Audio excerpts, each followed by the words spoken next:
नमस्कार, गुलिस्तान न्यूज देख रहे हैं आप। मैं हूं आपके साथ हर्ष भारद्वाज। सुबह के 10:30 बजे हैं। तमाम बड़ी खबरों से वक्त हो चला है आपको अपडेट करने का। सबसे पहले बात उत्तराखंड के इस वक्त करेंगे और बड़ी जानकारी आपको देंगे, क्योंकि उत्तराखंड के अंदर इस वक्त चुनाव की तैयारी चल रही है। 2 दिवसीय दौरे पर आज उत्तराखंड पहुंचेंगे जेपी नड्डा। आपको बड़ी खबर बता देते हैं, विधानसभा चुनाव के मद्देनजर संगठनात्मक बैठक की जाएगी, यानी संगठन के साथ जो बैठक की जानी है बेहद महत्वपूर्ण वो बताई जा रही है। और कामकाज का फीडबैक भी लेते हुए जेपी नड्डा नजर आएंगे। आपको इस वक्त की ताजा जानकारी दे रहे हैं, क्योंकि आज से राजधानी दिल्ली के अंदर बैठकों का दौर हमने देखा, खासकर उत्तराखंड को लेकर। लेकिन अब बीजेपी के राष्ट्रीय अध्यक्ष जेपी नड्डा उत्तराखंड पहुंच रहे हैं और ये अहम जानकारी इसलिए हो जाती है क्योंकि 2022 को साधा जाएगा और 2022 में किस तरीके की तैयारी होगी उसका खाका अभी से तैयार किया जाएगा। हालांकि ये बात भी कही जा रही है कि जेपी नड्डा संतों के साथ खासकर मुलाकात करेंगे और पूर्व सैनिकों के साथ भी मुलाकात की जाएगी। और जिस तरीके से हम देवस्थानम बोर्ड के मुद्दे को लेकर देख रहे हैं कि पुजारी और संत कहीं ना कहीं बीजेपी से नाराज चल रहे हैं, उनको साधने की कोशिश लगातार की जा रही है बीजेपी सरकार की तरफ से। और जेपी नड्डा का हम जिक्र करते हैं तो ये कहा जा रहा है कि जेपी नड्डा भी संतों से मुलाकात करते हुए नजर आएंगे। इस वक्त की ताजा जानकारी आप तक पहुंचाने की पूरी कोशिश कर रहे हैं कि आखिर स्थिति उत्तराखंड के अंदर क्या रहने वाली होगी। फिलहाल 2 दिवसीय दौरे पर उत्तराखंड पहुंचेंगे जेपी नड्डा। उनके कार्यक्रम की पहले ही तैयारी पूरी कर ली गई है, लेकिन ये कहा जा रहा है कि सबसे पहले वो हरिद्वार पहुंचेंगे। हरिद्वार पहुंचकर साधु संतों से आशीर्वाद लिया जाएगा और उसके बाद आगे की कार्रवाई की जाएगी। हालांकि ये कहा जा रहा है कि कुमाऊं और गढ़वाल को साधने की कोशिश लगातार बीजेपी कर रही है और किस तरीके से जमीनी स्तर पर अपनी पैठ को और पुख्ता किया जाए उसके लिए रणनीति तैयार की जा रही है। इस वक्त की ताजा जानकारी आप तक पहुंचाने की कोशिश कर रहे हैं, क्योंकि कार्यक्रम पहले ही तय कर दिया गया था 20 और 21 अगस्त, यानी 2 दिवसीय दौरे पर पहुंच रहे हैं बीजेपी के राष्ट्रीय अध्यक्ष जेपी नड्डा।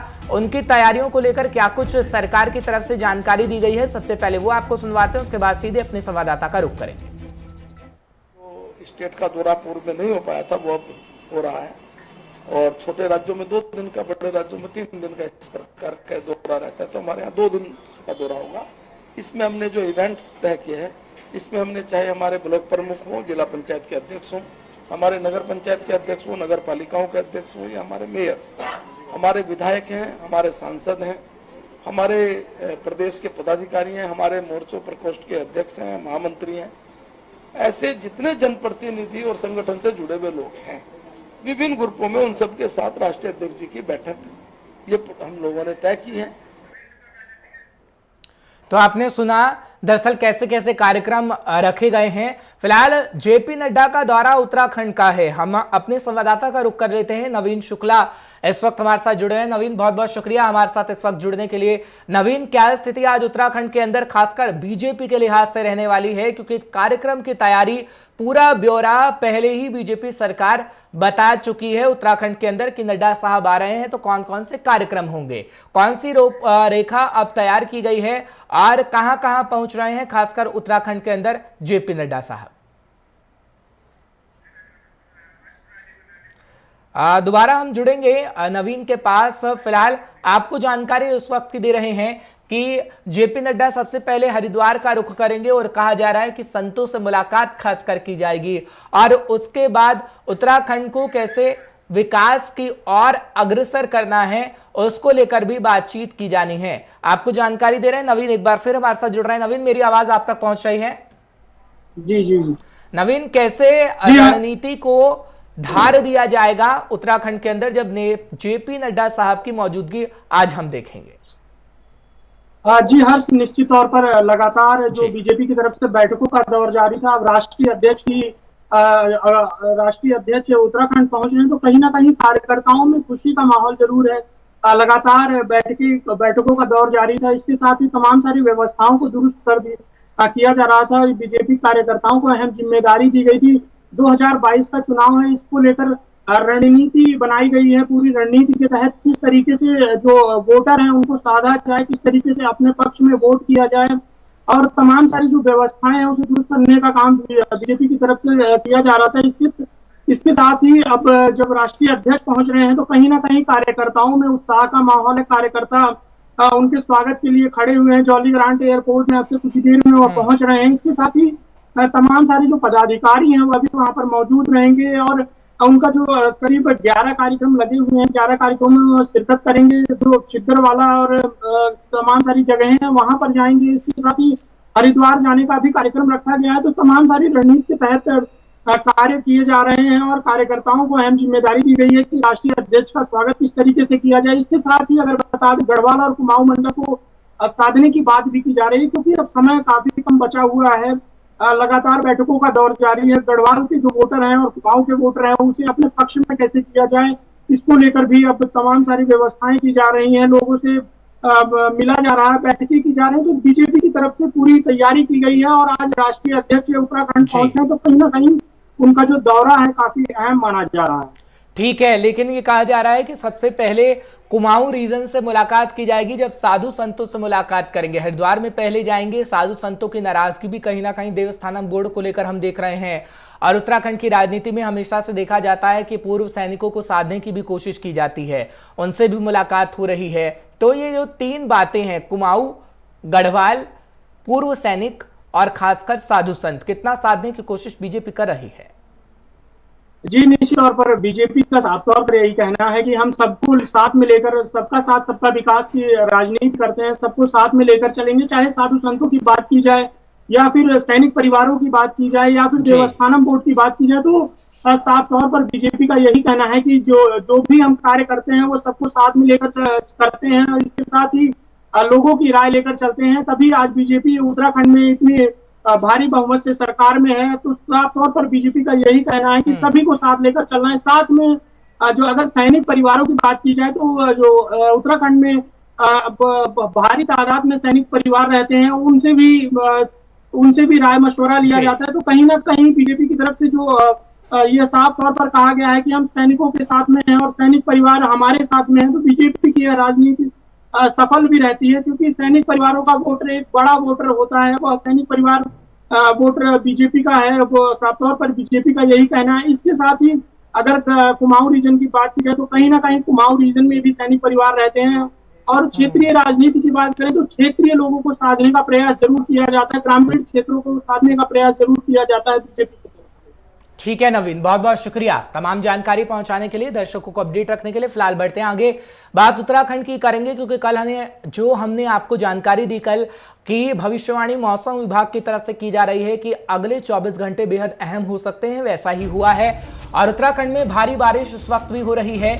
अलर्ट जारी कर दिया गया है उत्तराखंड के अंदर और आपको जानकारी दे रहे हैं इस वक्त की ताजा, क्योंकि भारी बारिश का सामना आम जनता को करना पड़ रहा है। देहरादून का जिक्र करें तो बदरा बरस रहे हैं। बद्रीनाथ गंगोत्री हाईवे पूरी तरीके से बंद हो गया है और आपको जानकारी इस वक्त की दे देते हैं। चमोली रुद्रप्रयाग जिले में सुबह से ही बारिश लगातार हो रही है, यानी चमोली में सुबह से ही बारिश हो रही है। देहरादून के अंदर भी आज तड़के भारी बारिश देखने को मिली है। तो अलग अलग इलाकों का भी हम जिक्र कराएं कि पिथौरागढ़ का जिक्र करते हैं तो पिथौरागढ़ हो या फिर बागेश्वर हो, चमोली हो या फिर देहरादून, यानी मैदानी इलाकों से लेकर पहाड़ी इलाकों तक में उत्तराखंड के अंदर इस वक्त भारी बारिश का सामना आम जनता को करना पड़ रहा है, जिसका असर सीधे सीधे हाईवे पर भी पड़ा है। और आपको बता रहे हैं कि बद्रीनाथ गंगोत्री हाईवे को भी बंद कर दिया गया है। ताजा जानकारी इस वक्त की आपको बुलेटिन में दे रहे हैं, क्योंकि हाईवे लगातार बाधित हो रहा है। विशाखा इस वक्त हमारे साथ जुड़ रही हैं, हमारी संवाददाता हैं, तमाम जानकारी आप तक पहुंचाएंगे। विशाखा, बहुत बहुत शुक्रिया हमारे साथ जुड़ने के लिए गुलिस्तान न्यूज पर। विशाखा, क्या जानकारी आप भी दे रही हैं, क्योंकि बार बार हाईवे बाधित हो रहा है, आम जनता परेशान है। मौसम विभाग की तरफ से कल ही भविष्यवाणी कर दी गई थी जो कि सटीक साबित हुई है। विशाखा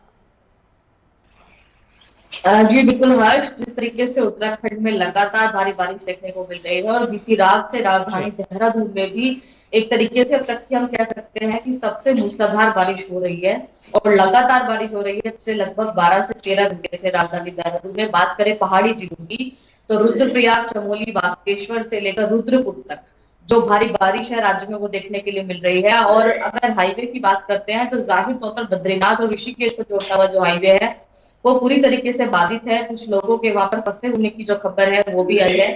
हालांकि प्रशासन की जो तमाम टीमें हैं वो वहां पर लगाई गई है और मलबा हटाने का जो कार्य है वो भी जेसीबी के माध्यम से किया जा रहा है। जी। लेकिन क्योंकि पहाड़ी मौसम के चलते, भारी बारिश के चलते, इस मानसूनी बारिश के चलते पहाड़ दरकने जैसी जो घटनाएं हैं वो सामने आती हैं और यह प्राकृतिक घटनाएं हैं, इस पर प्रशासन अपनी रोक नहीं कर सकता है जिस तरीके से क्योंकि यहाँ के अगर हम बात करें यहाँ की ज्योग्राफिकल जो स्थितियां हैं वो ऐसी जो स्थितियां वो पैदा करती हैं और तमाम जो चीजें हैं वो हमें देखने को मिलती है। पहाड़ी जिलों की बात करते हैं तो कई ऐसे पहाड़ी जिले हैं राज्य में जिनका संपर्क इस पूरे मानसूनी जो दौर है, पूरा मानसूनी मौसम है, उसके चलते मैदानों से कट जाता है पूरी तरीके से और वहां पर उन लोगों को जो जरूरी चीजें हैं उनके लिए, जो आवश्यक दैनिक प्रक्रिया के लिए जो चीजें चाहिए होती है वो भी उन तक नहीं पहुंच पाती है। अन्य राज्यों से अगर हम बात करते हैं, उत्तराखंड की कई ऐसी सीमाएं हैं पहाड़ी राज्यों से लगती हुई जो अन्य राज्यों से लगती है, वहां पर पूरा का पूरा जो एक तरीके से आयात निर्यात है वो भी प्रभावित होता है और ये तमाम चीजें फिलहाल इस मानसूनी बारिश के चलते राज्य को झेलनी पड़ रही है। ठीक है विशाखा, लेकिन एडवाइजरी क्या जारी की गई है कि लोग कोई कहा गया है खासकर कि लोग बेवजह घरों से बाहर ना निकलें और खासकर जो बाहरी लोग हैं और उत्तराखंड का इस वक्त रुख कर रहे हैं उनके लिए भी खासकर क्या एडवाइजरी जारी की गई है? क्योंकि मौसम विभाग तो कह चुका है कि हम अलर्ट जारी कर रहे हैं, येलो अलर्ट पहले जारी किया गया फिर रेड अलर्ट, लेकिन प्रशासन की तरफ से भी क्या जानकारी?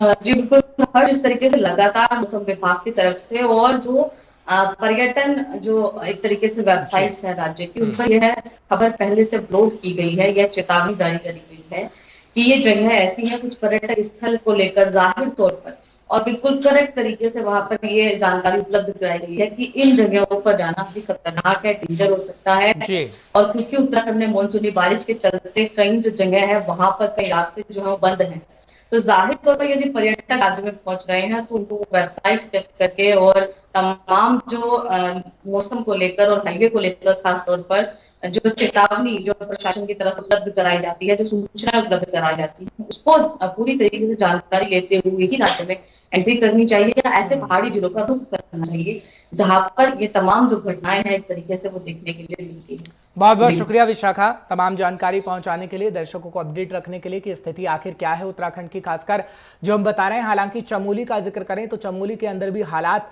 बद से बदतर बने हुए हैं और आपको जानकारी दे रहे हैं इस वक्त की बड़ी। फिलहाल बढ़ते हैं आगे, बात एक और बड़ी खबर की करते हैं, बड़ी जानकारी आपको दे देते हैं क्योंकि हरिद्वार में कोरोना के साथ अब डेंगू ने भी दस्तक दे दी है। आपको इस वक्त की ताजा जानकारी देते हैं, हरिद्वार में कोरोना के साथ अब डेंगू की भी दस्तक हो गई है। हालांकि स्वास्थ्य विभाग अलर्ट है क्योंकि 7 लोगों में डेंगू की पुष्टि हो गई है।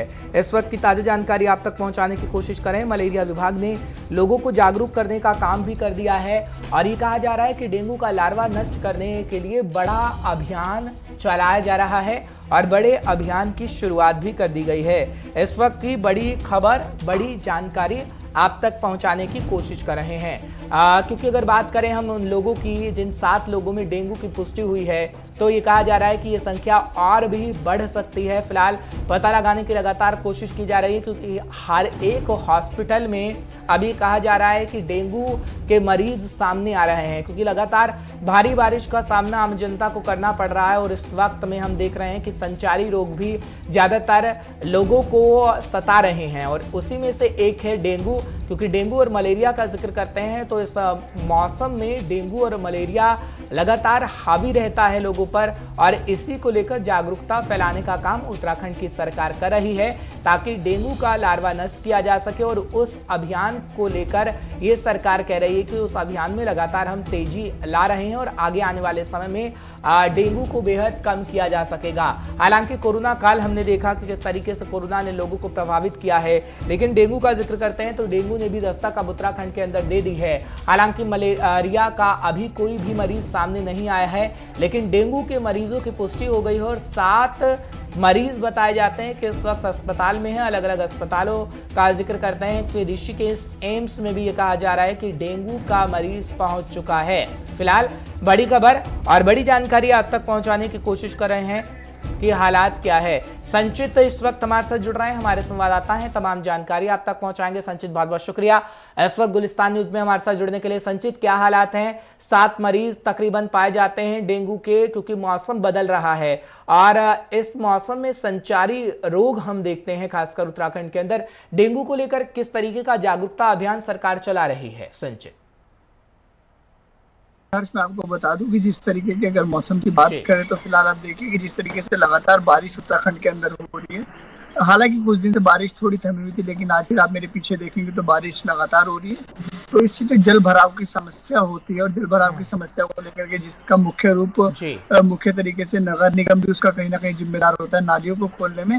तो कहीं ना कहीं जो नगर निगम की लापरवाही को देखते हुए अगर बात करें तो जो डेंगू फैलने की बीमारी है तो कहीं ना कहीं नगर निगम सबसे पहले उसकी जिम्मेदार है। और बात करें जिस तरीके से 7 लोगों में जो डेंगू के लक्षण पाए गए हैं और 7 लोग इस वक्त अस्पताल में मौजूद है, तो उससे कहीं ना कहीं जो स्वास्थ्य महकमा है वो भी हिल चुका है। देखिए कि साथ ही साथ जिस तरीके से कोरोना की रफ्तार को कम करने में लगातार स्वास्थ्य विभाग काम कर रहा था, लेकिन अब जिस तरीके से धीरे धीरे डेंगू अपने पैर पसारता हुआ नजर आ रहा है, तो कहीं ना कहीं ये स्वास्थ्य विभाग के लिए बड़ी चुनौती है। और साथ ही साथ अगर बात करें नगर प्रशासन की, तो देखिए कि किस तरीके से लगातार फॉगिंग कराई जा रही है। फॉगिंग कराने के बाद आप देखिए कि क्षेत्र क्षेत्र में इस तरीके की जागरूकता जो बैनर लगाए जा रहे हैं, अलग अलग माध्यम से उनको जागरूक किया जा रहा है कि कहीं पर भी जल भराव की समस्या नहीं होनी चाहिए। जो लोग कूलरों में पानी भर लेते हैं उनको समय समय पे खाली करते रहे। तो ये पानी भरने की समस्या है, इसको सबसे पहले जिस तरीके से निस्तारण करने की अगर बात करें तो जो नगर निगम है, नगर निगम सबसे पहले मैं इसमें जिम्मेदार मानता हूँ। और जो स्वास्थ्य विभाग अपनी तरीके से अपनी तरफ से पूरा काम कर रहा है और इस कवायद में लगा है कि जो डेंगू के मरीज है और आगे डेंगू ना फैले और ज्यादा लोगों में इसकी पुष्टि ना हो। ठीक है, ये भी कहा जा रहा है कि ऋषिकेश एम्स में भी डेंगू का मरीज पहुंचा है और खासकर वहां पर नजर रखी जा रही है, उसको लेकर क्या खबर है? संचित देखिए, मैं आपको बता दूं जो ऋषिकेश एम्स की बात कही गई है उसमें कहीं ना कहीं अभी उस खबर को पूरी तरीके से पुष्टि तो उसकी नहीं हो पाई है, क्योंकि जिस तरीके से अभी हमारी एम्स के डायरेक्टर से बात हुई थी तो उन्होंने कहा कि मैं अभी पता करके आपको बताऊंगा कि इसमें क्या वास्तविकता है। तो इसे कहीं ना कहीं अभी पुख्ता खबर नहीं कहा जा सकता, क्योंकि अभी जिस तरीके से खबरों के अगर माध्यम की बात करें तो अभी उस लिहाज से हमें पता नहीं चल पाया कि किस तरीके से इस वक्त डेंगू के जो मरीज हैं वो एम्स में पहुंचे नहीं। लेकिन जो हरिद्वार की बात कही गई, हरिद्वार की बात आप देखिए कि हरिद्वार में 7 मरीज इस वक्त डेंगू के पाए गए हैं। ठीक है, बहुत बहुत शुक्रिया संचित तमाम जानकारी पहुंचाने के लिए, दर्शकों को अपडेट रखने के लिए। फिलहाल उत्तराखंड का ही जिक्र करते हैं, एक और बड़ी जानकारी आपको देते हैं, क्योंकि अफगानिस्तान के अंदर इस वक्त उत्तराखंड के लोग फंसे हुए हैं और उत्तराखंड के 110 लोगों की पहली सूची केंद्र सरकार को भेज दी गई है। बड़ी जानकारी इस वक्त की आप तक पहुंचा रहे हैं, अफगानिस्तान में फंसे लोगों की सूची सरकार ने भेज दी है। बड़ी जानकारी, बड़ी खबर इस वक्त की, सरकार काबुल में फंसे एक नागरिक को उत्तराखंड लाएगी जो उत्तराखंड के वासी हैं। ये कहा गया है सीएम की तरफ से, सभी लोग सुरक्षित हैं और भारत सरकार के संपर्क में है, ये भी सीएम ने पूरा आश्वासन दिया है। इस वक्त की बड़ी खबर और ताजा जानकारी आप तक पहुंचाने की कोशिश कर रहे हैं, क्योंकि उत्तराखंड के 110 लोगों की पहली सूची केंद्र को वो भेज दी गई है। हालांकि कल ही पूरा ब्यौरा मांगा गया था कि अफगानिस्तान के अंदर कौन कौन से लोग इस वक्त हैं उत्तराखंड के अंदर, उसकी सूची दी जाए और वो पहुंच गई है। फिलहाल आप देख रहे होंगे धनराज गर्ग इस वक्त हमारे साथ जुड़ गए हैं, हमारे संवाददाता हैं। धनराज, बहुत बहुत शुक्रिया हमारे साथ एक बार फिर से जुड़ने के लिए। धनराज, क्या जानकारी आपके पास भी है, क्योंकि कल एक हेल्पलाइन नंबर 112 कहा गया था कि अगर कोई भी व्यक्ति उत्तराखंड का है अफगानिस्तान के अंदर, तो परिजन उस पर संपर्क कर सकते हैं। लगभग 110 की संख्या बताई जाती है और ये पहली सूची है। अभी कितने लोगों से संपर्क साधने की कोशिश उत्तराखंड की सरकार कर रही है? बिल्कुल, जिस तरीके से यह पहली सूची जारी कर दी गई है, कल ही मुख्यमंत्री पुष्कर सिंह धामी ने सभी ब्यौरा उत्तराखंड के शासन प्रशासन से मांगा था कि पूरा ब्यौरा दिया जाए कि कौन लोग अफगानिस्तान में फंसे हुए हैं और कितने लोग अफगानिस्तान में फंसे हुए हैं, उनकी सूची जारी की जाए। तो जो पहली सूची सामने आई है वो 110 लोगों की सूची सामने आई है, जो केंद्र सरकार को भेज दी गई है। हालांकि केंद्र सरकार की तरफ से साफ तौर पर कहा जा रहा है कि जो भी लोग वहां पर फंसे हैं भारत के, वो सुरक्षित हैं और उनसे लगातार संपर्क भी केंद्र सरकार का हो रहा है। लेकिन जिस तरीके से एक टोल फ्री नंबर 112 नंबर यहाँ पर जारी किया गया था कि जिनके लोग अफगानिस्तान में फंसे हैं वो उस पर सूचना दे सकते हैं, तो उसी के बाद ये 110 लोगों की सूची सामने निकल कर आई है। लेकिन अभी भी कुछ लोग ऐसे हैं जिनकी अभी तक सूची नहीं बन पाई है। उसके लिए प्रशासन लगातार प्रयास कर रहा है कि जल्द ही वो लोग भी सामने आए और अपनी जानकारी बताए कि उनके कौन परिवार के लोग वहां पर फंसे हैं और उनको जल्दी से जल्द उत्तराखंड लाया जाए। जी ठीक है, लगभग ये कहा जाता है कि और भी लोग हो सकते हैं क्योंकि 112 पर कई कॉलें आ रही हैं और परिजन इस वक्त परेशान हैं। हालांकि सीएम की तरफ से ही ये जानकारी दी गई है कि भारत के पूरी तरीके से संपर्क में। और कितने लोग हो सकते हैं क्योंकि ऐसे परिवार कई हैं जो हम देख रहे हैं कि जिनका कोई ना कोई सदस्य अफगानिस्तान के अंदर इस वक्त मौजूद है और खासकर फैक्ट्रियों में फंसा हुआ है। जी हर्ष, बिल्कुल यदि अंदाजा लगाया जाए तो अंदाजा यही लगाया जा रहा है कि अफगानिस्तान में उत्तराखंड के जो लोग हैं वो काफी ही संख्या में अफगानिस्तान में लोग काम करते थे, काफी फैक्ट्री में काम करते थे। क्योंकि जब हमने संपर्क साधा था कि कुछ लोग काबुल से वापस आए थे और उनसे हमने संपर्क साधा था तो उन्होंने साफ तौर पे कहा था कि उनकी फैक्ट्री में ही 100 से 150 लोग काम करते हैं। लेकिन उनमें से कुछ लोग वापस भी आ चुके थे और कुछ लोग अभी वहीं पर फंसे हुए थे जिनसे उनके संपर्क भी लगातार, वार्ता उनकी लगातार चल रही थी। उन्होंने साफ तौर पे यही कहा था, मुख्यमंत्री से भी आग्रह किया था कि जल्द से जल्द उनको लाने की कवायद शुरू की जाए और उनको जल्द उत्तराखंड वापस लाया जाए। ठीक है धनराज, आप अपनी नजर बनाए रखिएगा, आपसे जानकारी लेते रहेंगे। बहुत बहुत शुक्रिया तमाम जानकारी पहुंचाने के लिए, दर्शकों को अपडेट रखने के लिए। लेकिन बुलेटिन में जाते जाते हरियाणा का भी जिक्र कर लेते हैं क्योंकि हरियाणा के अंदर विधानसभा के मानसून सत्र की शुरुआत हो रही है और आपको ताजा जानकारी दे देते हैं क्योंकि हरियाणा विधानसभा में आज से मानसून सत्र की जब शुरुआत हो रही है तो पूरी रणनीति विपक्ष ने भी बना ली है कि सत्ता पक्ष को किस तरीके से घेरा जाए। हालांकि अगर हम बात करें इस वक्त की ताजा जानकारी आपको दे रहे हैं, बेरोजगारी, महंगाई, किसान आंदोलन के मुद्दे को भी दरअसल विपक्ष उठाएगा। इस वक्त की खबर आपको बताने की हम पूरी कोशिश कर रहे हैं कि आखिर उत्तराखंड, माफ करिएगा, हरियाणा के दरअसल विधानसभा के अंदर क्या कुछ हो सकता है। क्योंकि ये कहा जा रहा है कि जब बात को रखा जाएगा सरकार की तरफ से तो विपक्ष घेरने का काम लगातार सरकार को कर सकता है। फिलहाल खबर ये भी मिल रही है कि गृह स्वास्थ्य मंत्री अनिल विज की तबीयत खराब है और वो विधानसभा की कार्यवाही में सम्मिलित नहीं हो पाएंगे, हिस्सा नहीं ले पाएंगे। हालांकि आपको बता दें कि जब विधानसभा की शुरुआत हो रही है तो आज 2 बजे की तस्वीर देखने को मिलेगी। फिलहाल रीजनल हेड इस वक्त हरियाणा से हमारे साथ जुड़ रहे हैं, चंद्रशेखर धरनी। चंद्रशेखर, बहुत बहुत शुक्रिया हमारे साथ गुलिस्तान न्यूज पर जुड़ने के लिए। क्या जानकारी आपके पास भी है क्योंकि मानसून सत्र का आगाज हो रहा है और ये कहा जा रहा है कि हंगामेदार रह सकता है। इस बीच ये भी खबर है कि अनिल विज की तबीयत बिगड़ चुकी है।